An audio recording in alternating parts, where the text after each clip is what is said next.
Hi guys, and welcome back to my channel, Blue Nose Trading. My name is Tori Solis, and today we are going to be going over the saturation coefficient of a clay body. So the saturation coefficient, for me and why I went looking for it, answers the question, can this clay be outside during the winter in freezing conditions with ice without cracking? This is super important to me because I make planters and a lot of them may be subject to these kind of conditions. So I went on a grand search through the internet to figure out the answer to this question. I asked a few podcasts and I could never really figure out a straight answer. A lot of people said that it came down to just straight, it's vitrified, so it's safe, which is true, but there's more. So the saturation coefficient is how much the clay can absorb and what space it leaves for the ice to expand when freezing. And if it's within a certain range, allowing for this expansion of the ice during freezing, then it should be considered safe for outdoor use. So we're going to break it down because it's math, and math isn't always fun for everybody. I color-coded the math. We're just going to take it one step at a time. If you want to learn a lot more about the science of how the saturation coefficient works, there is a great paper by Val Cushing on it from his notebook, and then also there is an entire article on digital fire that goes over the same way, a little more detailed. I will link to digital fire below, and if I can find a link for the Val Cushing notes, I will link to them, but I'm not sure if that's a thing. I'll figure it out. Alright, so we're going to be testing the saturation coefficient. So the first thing that we're going to have to do is we're going to have to get the dry weight of these clay test tiles that have been fired to cone 6. Or whatever cone you're firing to, it doesn't really matter. Test it for how you would fire the clay if you were firing it to finish for your own work. So I fired to cone 6, so let's get testing.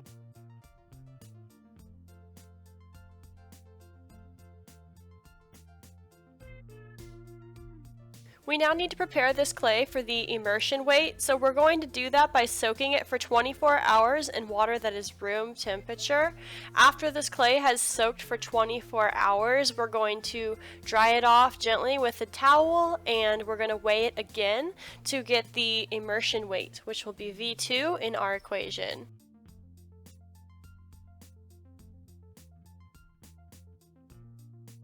Next, we're going to prep these tiles to calculate the boil weight. We're going to do this by boiling these tiles for 3 hours. Make sure that you keep an eye on these so that the water doesn't completely evaporate off of your pot. After these have been boiled for 3 hours and sufficiently cooled with cool water so that you can touch them, don't touch boiling things, we're going to gently dry them off at the surface with a towel, and then we are going to record the weight of them after they have been boiled for 3 hours. Okay, so we gathered all of our variables with all of our testing across several clay bodies. So we have the dry weight, the immersion weight, as well as the boil weight all written down. But data really doesn't mean anything unless we do calculations. So now I've color-coded these, and we are going to plug these variables into these calculations so that we can get answers to our saturation coefficient.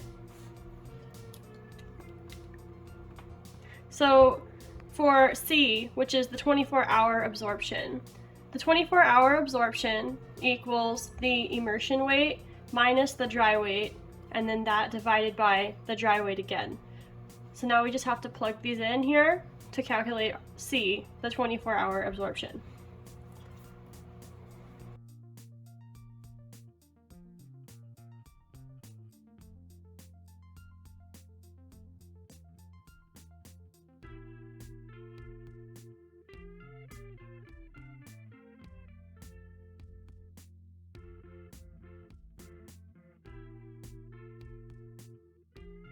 I just realized that I was converting these over to percentages, but for the sake of making our math easier, I'm going to go ahead and leave them as decimals going forward for the rest of these calculations until the very end.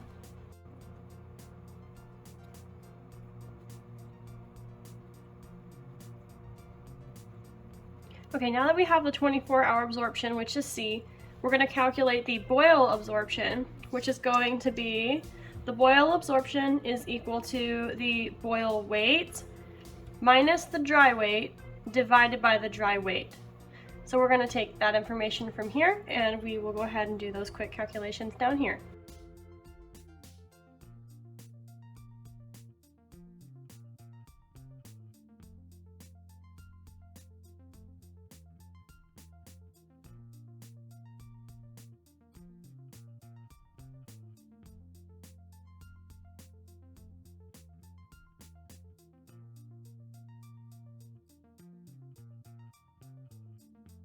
So now we know the variables that we have for C and the variables that we have for B.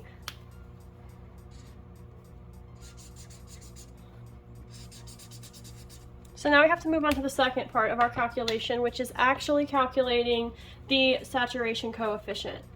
So to test for the final calculation of the saturation coefficient, we have to take C, which is the 24-hour absorption, and we have to divide it by B, which is the boil absorption.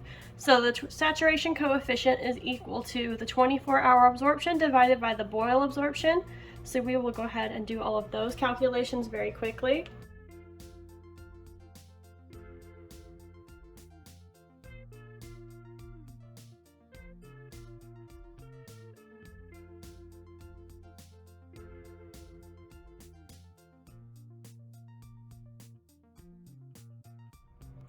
Now let's go over what all of this means. So there's two ways that your clay can be considered safe for outside. That is that the saturation coefficient, so the number that we came up with in the end here, highlighted in blue, is less than 0.78. So if the number highlighted in blue is less than 0.78, that means that this clay has enough room in it for expansion, a saturation coefficient that allows it to be safe for outdoor use. The only clay here that passed that particular test was the Laguna Frost porcelain, Cone 6 porcelain. All of these others technically would have got a failing grade for this particular variable, but if the 24-hour absorption, so C, this one right here, is under 5%, then the clay is already safe for outdoor use. So if you do these tests and you get C under 5%, then you know that your clay is safe to use outside in freezing conditions. And if it's not, then you can continue to do the second test, find the saturation coefficient, and then if the saturation coefficient is less than 0.78, then even though you have a high absorption, your clay is still safe for outside use. So over here, the only clay we have that wouldn't be safe for outside use during freezes in any circumstances would be the Trinity Spectacular. It had a 24-hour absorption of 5.15%, and then it had a saturation coefficient of 0.98.